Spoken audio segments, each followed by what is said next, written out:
नमस्कार, मी अनिकेत भावे तुमच्या सर्वांचं माझ्या एज्युकेशन हाऊस या युट्यूब चॅनलवरती सहर्ष स्वागत करतो. तर मागच्या व्हिडिओ लेक्चर मध्ये आपण चालू केलं होतं इयत्ता 10वी मधील 8वा धडा म्हणजे धातू विज्ञान. जर का तुम्ही तो व्हिडिओ पाहिला नसेल तर त्याची लिंक आहे ती डिस्क्रिप्शन बॉक्स मध्ये आहे. तुम्ही आधी जाऊन तो व्हिडिओ बघा, जेणेकरून तुमच्या ज्या बेसिक कन्सेप्ट आहेत या धड्यासाठी लागणारे ते क्लिअर होतील. तर या व्हिडिओ लेक्चर मध्ये आपण बघणार आहोत धातूंची अभिक्रियाशीलता श्रेणी. त्याच्यानंतर आपण बघणार आहोत अधातूंचे रासायनिक गुणधर्म. त्याच्यानंतर आपण बघणार आहोत आयनिक संयुगे आणि आयनिक संयुगांचे गुणधर्म. तर चला आपण आजच्या व्हिडिओला सुरुवात करूया.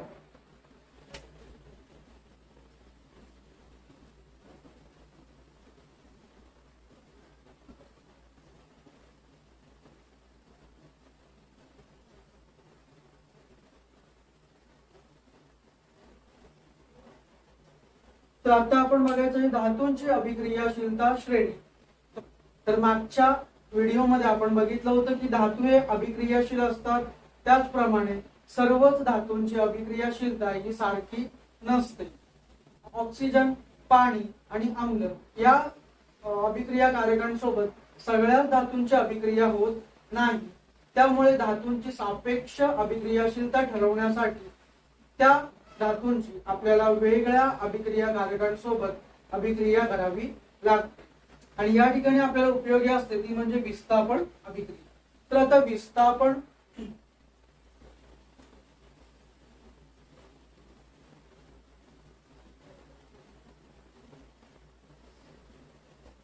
विस्थापन अभिक्रिया म्हणजे नक्की काय? एखाद्या संयुगांमध्ये कमी अभिक्रियाशीलता असणाऱ्या मूलद्रव्यांच्या आयनांची जागा जास्त अभिक्रियाशीलता असणाऱ्या मूलद्रव्याचे आयन घेतं, त्याच अभिक्रियेला आपण विस्थापन अभिक्रिया असं म्हणतो. तर आता आपण बघूया विस्थापन अभिक्रियेसाठी असणारे एक सूत्र.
बघा, तर आपल्याकडे काय ए हा एक धातू आहे, त्याची जर का आपण बी धातूच्या संयुगासोबत आपण जर का त्याची अभिक्रिया केली तर त्याच्यापासून उत्पादित म्हणून आपल्याला काय मिळतं, तर ए धातूचे संयुग मिळतं आणि त्याच्याबरोबर आपल्याला मिळतं बी धातू.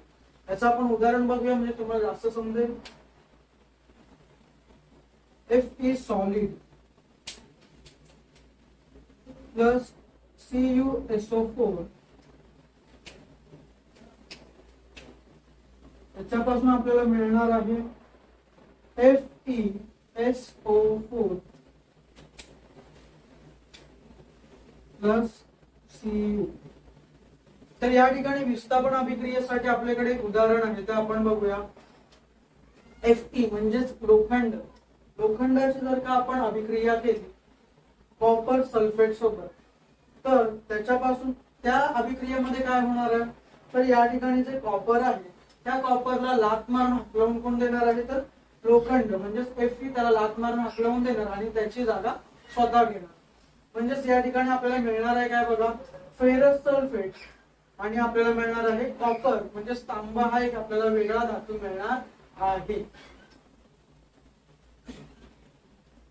तर या अभिक्रियेमध्ये काय झालं, तर फेरसने म्हणजेच लोखंडाने कोणाची जागा घेतली, तर कॉपरची म्हणजेच तांब्याची जागा घेतलेली आहे. म्हणजेच काय झालं, तर विस्थापन झालेलं आहे, जागेची अदलाबदल झाली.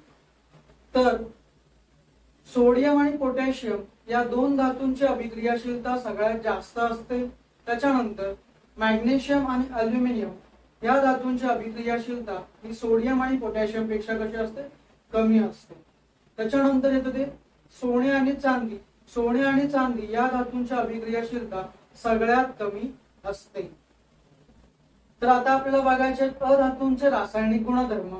अधातू काय आहेत किंवा अधातू कसे ओळखता येतात हे आपण मागच्या व्हिडिओ लेक्चर मध्ये बघितलेलं आहे. जर तुम्ही तो व्हिडिओ बघितला नसेल तर त्याची लिंक ही डिस्क्रिप्शन बॉक्स मध्ये आहे. तर अधातूंचा पहिला गुणधर्म आहे तो म्हणजेच अधातूंचे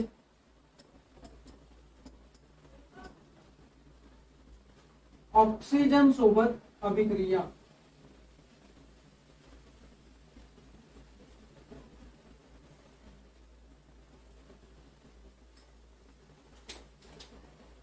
सामान्यतः अधातू ऑक्सिजन सोबत संयोग पावल्याच्या नंतर त्यांच्यापासून आम्लधर्मी ऑक्साइड्स तयार होतात. तर बहुतांश वेळी हे ऑक्साइड उदासीन असतात. त्याच्यासाठी एक सूत्र आहे, ते सूत्र बघा. अधातू, कोणताही अधातू तुमच्याकडे असेल त्याची जर का तुम्ही ऑक्सिजन सोबत अभिक्रिया केली तर त्याच्यापासून तुम्हाला मिळतात आम्लधर्मी ऑक्साइड.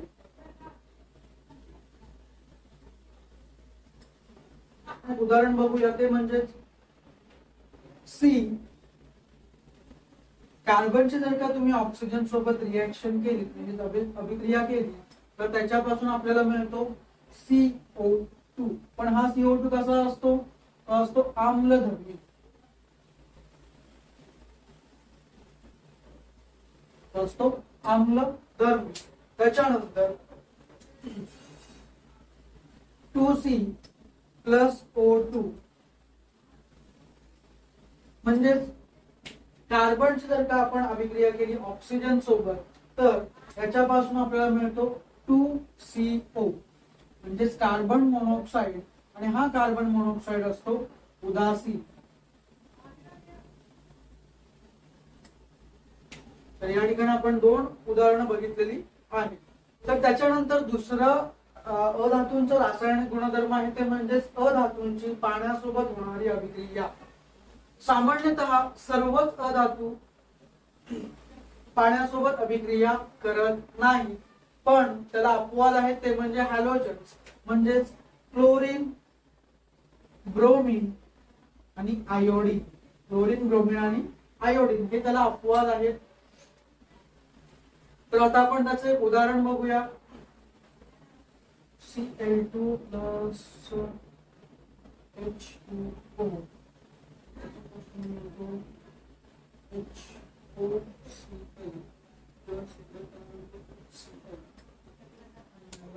तर बघा आपल्याकडे एक उदाहरण आहे, ते म्हणजे क्लोरीनची जर का आपण म्हणजे क्लोरीन वायूची जर का आपण पाण्यासोबत अभिक्रिया केली तर त्याच्यापासून आपल्याला मिळतो HOCl म्हणजेच हायपोक्लोरस ऍसिड. आणि त्याच्यापासून आपल्याला दुसरा एक उत्पादित मिळतो तो म्हणजेच HCl हायड्रोक्लोरिक ऍसिड. तर आता आपण बघणार आहोत अधातूंची विरल आम्लासोबत होणारी अभिक्रिया.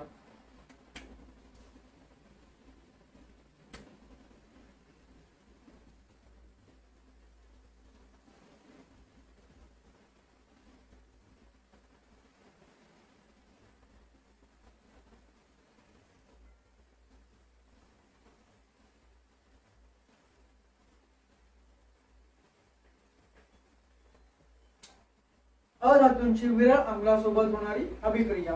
सामान्यतः कोणतेही अधातू विरल आम्लासोबत अभिक्रिया करत नाही, पण हॅलोजन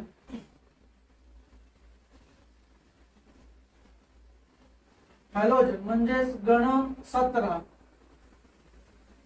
या गण 17 मध्ये असणारे जे मूलद्रव्य आहे त्यांच्या अंगामध्ये मस्ते असते आणि ते काय करतात तर विरल आम्लासोबत अभिक्रिया करतात. त्याच्यामध्ये नक्की येतात कोणते कोणते मूलद्रव्य. तर बघा त्याच्यामध्ये येतो फ्युरिन, त्याच्यानंतर येतो त्याच्यामध्ये क्लोरीन, मग येतो ब्रोमीन आणि त्याच्यानंतर आहे आयोडीन. तर हे ग्रुप 17 मध्ये असणारे मूलद्रव्य आहेत. यांची विरल अम्लासोबत अभिक्रिया होते. तर आता आपण बघूया एक उदाहरण, ते म्हणजे क्लोरीनचं.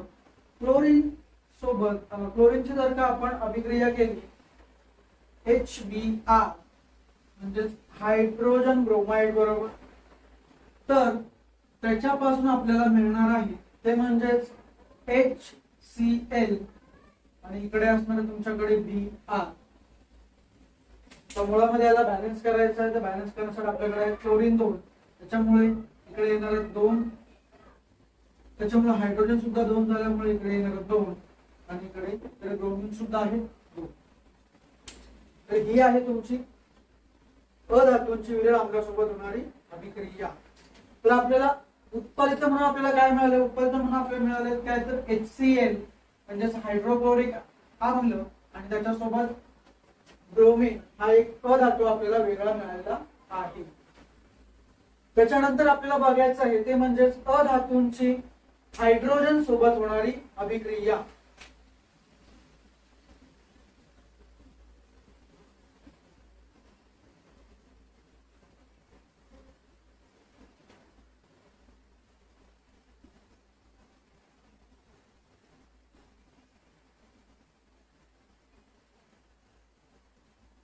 तर विशिष्ट परिस्थितीमध्ये अधातू हायड्रोजन सोबत संयोग पावतात.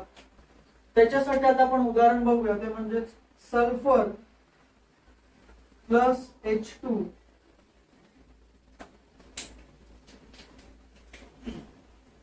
या ठिकाणी आहे 150 डिग्री सेल्सिअस ते 200 डिग्री सेल्सिअस तापमान आणि त्याच्यापासून आपल्याला मिळतं ते म्हणजे H2S हायड्रोजन सल्फाइड, त्याच्यापासून आपल्याला मिळतं.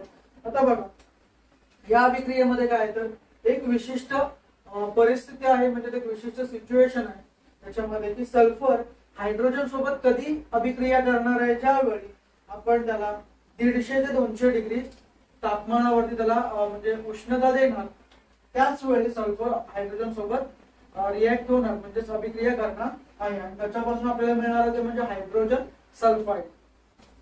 तर आता आपल्याला बघायचे आहे ते म्हणजे आयन, पण आयन समजून घ्यायच्या आधी तुम्हाला राजवायू माहिती असणं गरजेचं आहे. तर राजवायू म्हणजे आवर्त सारणीमधील जे गण 18 आहे, गण 18 मध्ये असणारे मूलद्रव्य आहेत त्यांना आपण राजवायू असं म्हणतो. Helium, neon, argon, krypton, xenon, radon हे सगळे राजवायूची उदाहरणं आहेत.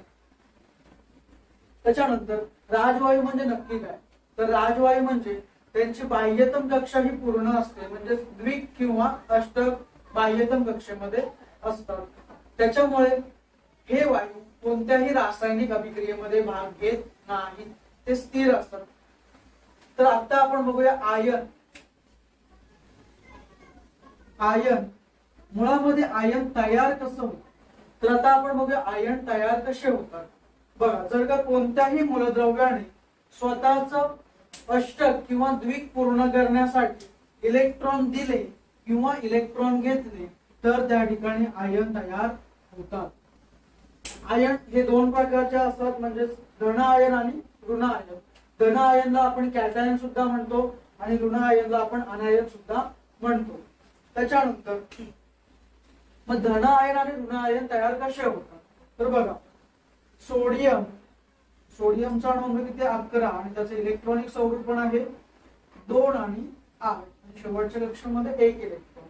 जर का सोडियमने स्वतः जवळचा 1 इलेक्ट्रॉन देऊन जवळ असलेला राजवायू म्हणजे निऑन जर का इलेक्ट्रॉनिक स्वरूपण प्राप्त केलं तर सोडियम हा कसा होतो, स्थिर होतो आणि तो कोणत्याही रासायनिक अभिक्रियेमध्ये भाग घेत नाही.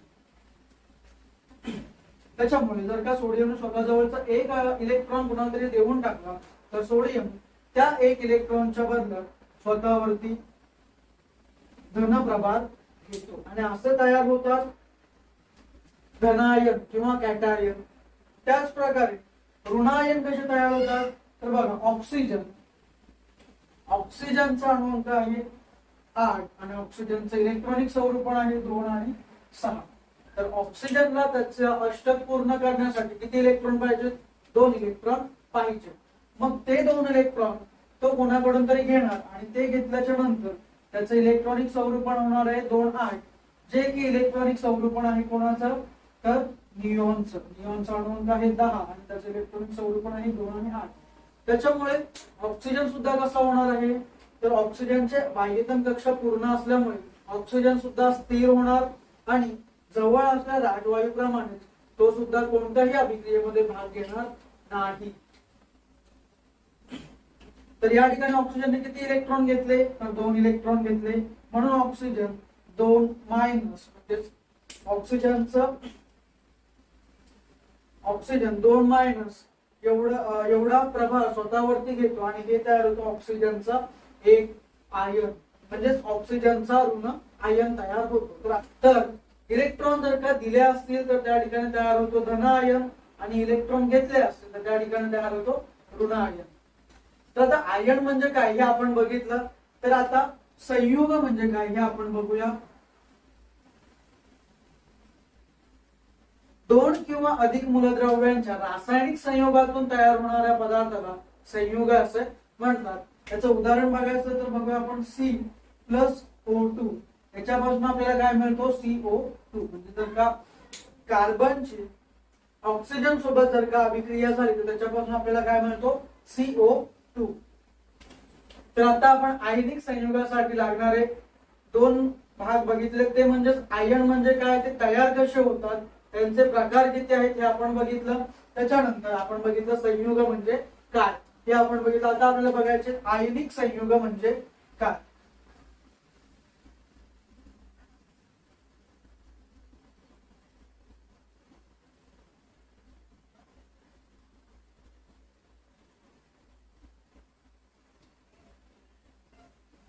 तर आता आपण बघूया आयनिक संयुग म्हणजे काय. धन आयन व ऋण आयन या 2 घटकांपासून तयार होणाऱ्या संयुगांना आयनिक संयुग असं म्हणतात. याचं उदाहरण आपण बघूया ते म्हणजे NaCl. Na च्या वरती असतो प्लस आणि Cl च्या वरती असतो मायनस. तर याच्यामध्ये बघा NaCl म्हणजे आपल्या घरामध्ये जे आपण चवीनुसार जेवणामध्ये मीठ टाकतो ना, ते मीठ म्हणजेच NaCl. तर आपण म्हणतो सोडियम क्लोराईड. आणि बघा आता या ठिकाणी काय, तर हा एक तुमचा आयनिक संयुग आहे. कारण का, तर Na च्या वरती आहे धनप्रभार आणि Cl च्या वरती आहे ऋण प्रभार.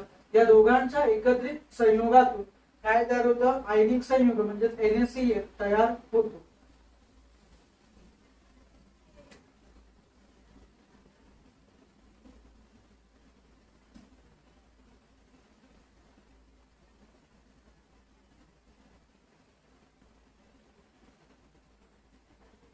तर आयनिक संयुगांच्या गुणधर्मामधला पहिला गुणधर्म आहे तो म्हणजे आताच आपण बघितलं की विरुद्ध प्रभार असलेल्या आयनांमध्ये आंतररेणुवीय बल हे जास्त प्रमाणामध्ये असल्यामुळे आयनिक संयुग ही कशी असतात, तर स्थायू अवस्थेत असून ती कशी असतात, काही आयनिक संयुग ही कठीण असतात. हा त्याचा पहिला पॉइंट आहे. दुसरा पॉइंट आहे ते म्हणजे तर काही आयनिक संयुग ही कशी असतात, ठिसूळ असतात आणि त्यांच्यावरती दाब प्रयुक्त केल्यास त्यांचे तुकडे करता येतात. तर तिसरं आयनिक संयुगाचं गुणधर्म आहे ते म्हणजे आयनिक संयुगाचे द्रवणांक व उत्कलनांक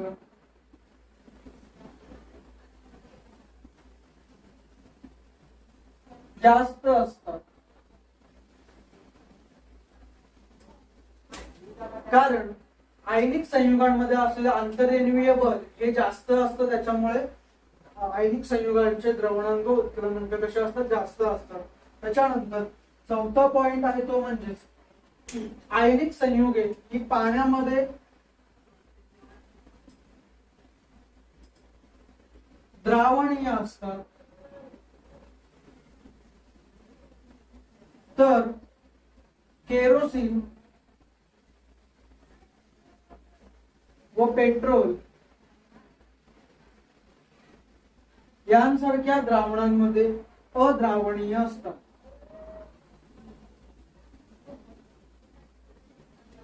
तर पाचवा गुणधर्म आहे ते म्हणजे जे आयनिक संयुग स्थायू रूपामध्ये असतात ते विद्युत वहन करू शकत नाही.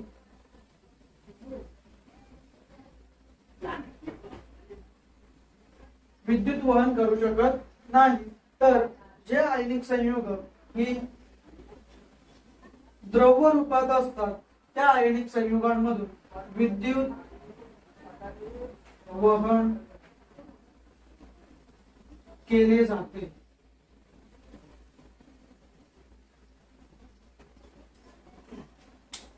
तर हे आहेत आयनिक संयुगाचे काही गुणधर्म. तर आता आपण याच्यासाठी उदाहरण बघूया. बघा, आपल्या घरामध्येच असलेला मीठ हा एक आपला आयनिक संयुग आहे आणि तो कसा असतो तर स्थायू रूपामध्ये असतो.